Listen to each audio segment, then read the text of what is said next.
Well, as we inch a little closer towards springtime, it's a popular time of year for people to put those rings on fingers and get married. We're going to talk through the financial side of weddings today with financial advisor Gavin Martin from Cornerstone Wealth.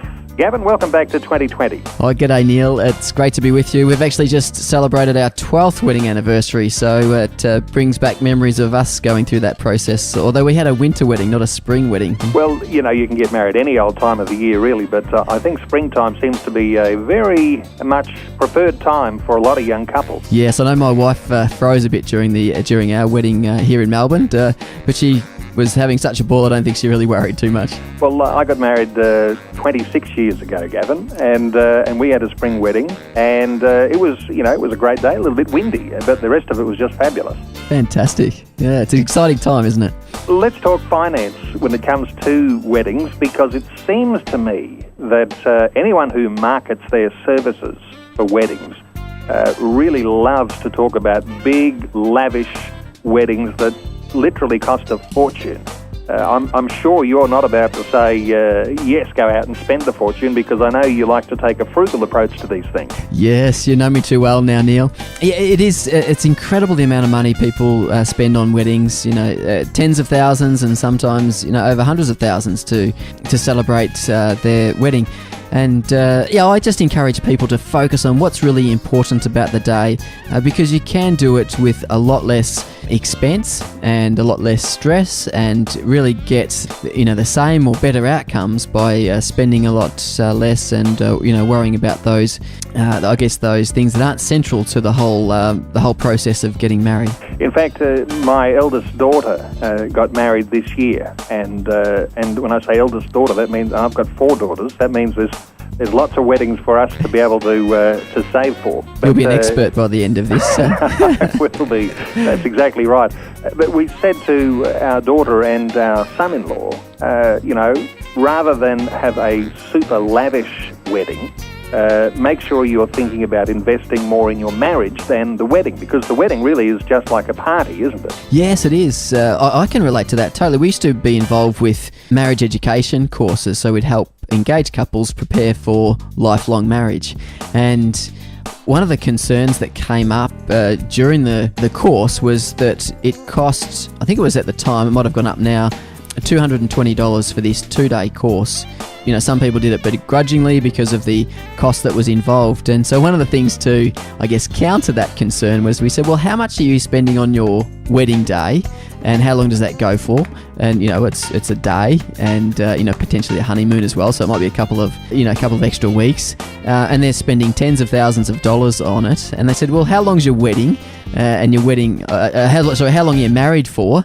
And the idea is that you're married for the rest of your life. And we said, how much are you spending on that? And so we tried to communicate that $220 isn't too bad for the rest of your life. No, it's likely to be a good investment. And people who are linked in with a local church will often find that they get some really good support, either from their minister, their pastor, or from someone within the church who likes to help in preparation of young people for marriage. And really, when you're a part of a church, it can be a significant, great, firmer foundation to get launched into your life together. Yeah, I think I can't advocate it enough. We really benefited from our marriage preparation course, and that's why we got involved with it at a later point in time. But I encourage people to go down that track. And one of the key questions that needs to be addressed during that discussion is about finances and how in particular your family backgrounds operate with finances, because that's going to be one of the most important things. If you can get right, it will really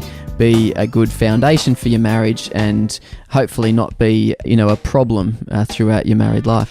Back to the cost of weddings, Gavin, it seems to be that as soon as you say whatever you're booking is for a wedding, whether it's cars or venues for a reception or caterers, mention the word wedding and the price seems to go up. Is there any tips and hints that we ought to be aware of, do you think? I think during the process it's sometimes tempting to say, I'm just having a dinner, and then the price might not be 3 times the normal price. But apart from that, it's really a case of shopping around, sticking to your budget, focusing on what's really important to you, and then trying to achieve that within your particular budget. I think working together as a couple and as two families coming together to work through how you can best do things without putting strain on financial strain on each other, and in particular ensuring that they don't have to carry debt beyond or into the marriage, I guess, is the key.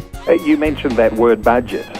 It's a good thing, I guess, to be able to set some sort of a achievable budget before all the planning begins, so that you can keep within those constraints. And not every family can afford that lavish wedding, and so the budget's actually very useful, but it also helps the bride and groom as they're planning their big day. Yeah, it can help you make right decisions for your particular wedding. But there was one scenario where I heard a parent saying, okay, you've got X amount to spend on the wedding. If you spend less than that, you can keep the rest and put it towards your home or some other things that you might like to spend it on. And it put the control all with the couple getting married, and they could either save some money or they could spend it all, or if they wanted to go more lavish with their wedding, then they could put more of their own money into it. And I think that's a great way to approach it if that works for your particular scenario. I guess there are a lot of family traditions that somehow or other fit into the whole budgeting thing, because in some families it's it's the parents, the bride that pay everything, and then other families have got a distribution of who pays for what, cars and drinks and the toasting wine, those sorts of things. And then for other families, it's like, well, if you're going to get married, you pay for it all yourself. The bride and groom bear the whole weight of that responsibility. But I guess if you understand all of that in advance, it's going to alleviate some of the tensions. Yes, regardless of who pays for what, I guess the key is to understand, up front, who's expected to pay what and what the arrangement is, and then sticking within those budgets so that you don't get nasty surprises at a later point in time. Well, I wish we had more time to talk about this one today, Gavin, but perhaps we'll tackle weddings again on another day.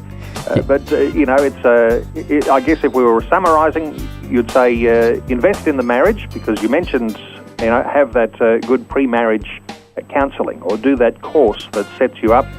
Set a budget, and don't worry about being too lavish, because it's the marriage you're investing in, not so much just the wedding.